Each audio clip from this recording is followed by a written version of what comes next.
जय भीम, नमो बुद्धाय। साथियों, मैं हूँ राम मोहन गौतम। पैरालाइज हूँ, चल नहीं पाता, लेटा रहता हूँ। बाबा साहब ने वोट का अधिकार दिलाया। आज़ादी के बाद हासिल की हमने राजनीति में वोट का अधिकार जो बाबा साहब ने दिलाया। इसके भी कुछ लोग खिलाफ थे, लेकिन फिर भी सबकी सहमति से दिलाया।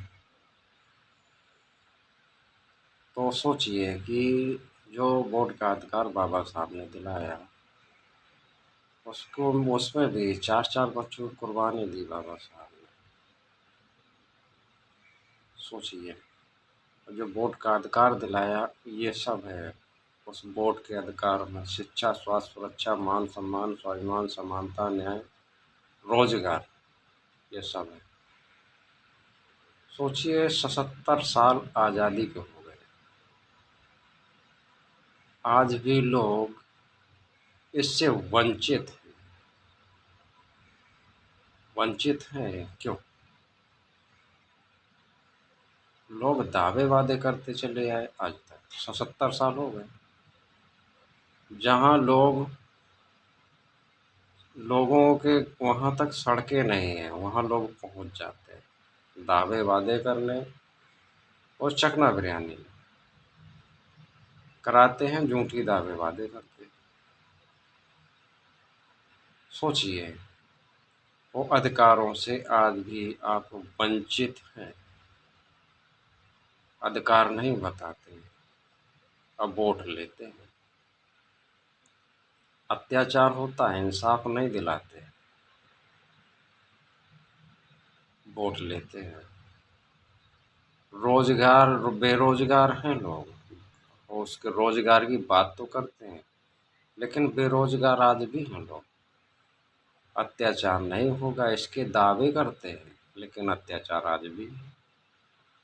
भ्रष्टाचार की बातें करेंगे, जुबान पर होंगी, जमीन स्तर पर आज भी भ्रष्टाचार। 77 साल आज़ादी में हो गए। सोचिए, अगर शिक्षा, स्वास्थ्य, सुरक्षा, मान सम्मान, स्वाभिमान, समानता, न्याय, रोजगार, ये वोट का अधिकार है। अगर सबको दिया होता तो किसी के ऊपर अत्याचार नहीं होता। क्यों? क्या देना नहीं चाहते? सोचिए, जो भी पार्टियां केंद्र में हैं और या रही हैं, जो भी हैं, तो ये सोचिए कि अब जैसे आपने किसी एक को चुन लिया, उसने दावे वादे किए, घोषणा पत्र निकाले, आपको मीडिया ने दिखाया, पेपरों में छपा, होर्डिंगें लगी, आपने देखा, होर्डिंगें देखकर, टीवी में प्रचार देखकर और पेपर में प्रचार देखकर आपने चुना। क्या आपने कभी मुलाकात की? क्या आप जानते हैं, जिसे आपने अपने अधिकार दे दिए, क्या वो अधिकार आपके सुरक्षित रखेगा, आपके अधिकारों की बात करेगा, जिसको आपने वोट दिया? सोचिए, आप जानते नहीं हैं, आपने वोट दिया, तो जब आपके साथ अत्याचार होगा तो या ना तो पेपर इंसाफ दिलाएगा, न्यूज़पेपर इंसाफ नहीं दिलाने वाला, होर्डिंगें इंसाफ नहीं दिलाएंगी, टीवी में जो न्यूज़ चलाते हैं वो इंसाफ नहीं दिलाएंगे। इंसाफ वही दिलाएगा जिसको आपने अधिकार दिया है, वोट दिया है। अब वोट के अधिकार में ये सब है, शिक्षा, स्वास्थ्य, सुरक्षा, मान सम्मान, स्वाभिमान, समानता, न्याय, रोजगार, ये सब है। ये वो देगा जिसको आपने ये अधिकार दिया, आपने वोट दिया जिसे। वोट उसे दीजिए जो ये आपके अधिकारों की बात करे, इसे सुरक्षित रखे, उसे वोट दीजिए जो आपके अधिकारों की लड़ाई लड़े, आपके अधिकारों की बात करे, शिक्षा, मान सम्मान, स्वाभिमान, समानता, न्याय की बात करे, किसी के साथ अत्याचार ना हो। केंद्र में कोई भी पार्टी रही हो, है और रही हो, सोचिए अगर एक है, अगर वो आपकी सुनती नहीं है, चुना तो आपने है, सांसद विधायक आपने बनाए, इसके बाद मंत्री बने, फिर मुख्यमंत्री, प्रधानमंत्री बने, बने आपके वोट से, क्योंकि सांसद विधायक आपने चुना। सांसद विधायक आपकी सुनते नहीं हैं, तो ऐसे लोगों को वोट मत दीजिए जो आपकी बात ना कर सकें वहाँ जा कर के, आपके अधिकारों की, आपके मान सम्मान की, मान सम्मान, स्वाभिमान, समानता, न्याय की बात ना कर सके, ऐसे आदमी को वोटें न दीजिए।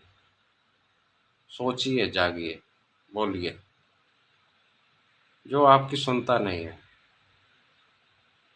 अब कोई है केंद्र में है, जैसी कोई पार्टी है, अब वो नहीं सुनती आपकी, आपने देखा तो आपने फिर बदल दिया। दूसरे ने कहा हम अच्छा करेंगे, रोजगार देंगे, शिक्षा देंगे, अत्याचार नहीं होगा, भ्रष्टाचार मिटाएंगे, दावे वादे किए, आपने दूसरे को चुन लिया। उसने भी वही किया जो पहले था, उससे ज़्यादा किया। जब उससे ज़्यादा किया तो पहले वाले ने सोचा कि पहले वाले ने तो कम किया है, अब भैया पहले वाले को चुन लिया। तो जब वो पहले अत्याचार किया तो उससे चुन लिया, और फिर उसने किया तब फिर उसे चुन रहे हो। कहाँ तक सही है? सोच कर देखिए, सोच कर देखिए कहाँ तक सही है। अगर दोनों अत्याचारी हैं तो फिर बदल कर देखिए। तीसरा ऑप्शन है, तीसरा ऑप्शन है आदरणीय बहन जी, इन्हें एक मौका दीजिए। मैं किसी को बात नहीं करता, लोग कहते हैं कि समस्या है तो समाधान भी, वही मैं बताने का प्रयास कर रहा हूँ। ये तीसरा ऑप्शन भी है, आदरणीय बहन जी हैं, सभी के न्याय की बात करती हैं, और मानवर कांसी राम साहब के उत्तराधिकारी, इन्हें एक मौका दीजिए, बेहतर होगा, अच्छा होगा। इनके शासन को सभी ने देखा, समझा है, जाना है, और जो लोग जिए हैं वो जानते हैं। रहा इनका 4 बार का शासन, शपथ लेते अत्याचार खत्म। बहन बेटियों के साथ अत्याचार नहीं होता, और शिक्षा को बढ़ावा दिया है। Primary school, inter college, degree college, university बनवाई है, और जो वैकेंसी निकाली वो कभी कोर्ट कचहरी नहीं गई, सीधा नौकरी मिली है, पेपर कभी आउट नहीं हुआ। इन्हें एक मौका दीजिए, बेहतर होगा, अच्छा होगा, सभी के न्याय की और सभी के स्वाभिमान की, समानता, न्याय की बात करते हैं, समाधान की बात करते हैं। इन्हें एक मौका दीजिए, अच्छा होगा, बेहतर होगा। और मेरे चैनल को सब्सक्राइब कीजिए, लाइक कीजिए, शेयर कीजिए। पैरालाइज हूँ, चल नहीं पाता, लेटा रहता हूँ। जय भीम, नमो बुद्धाय।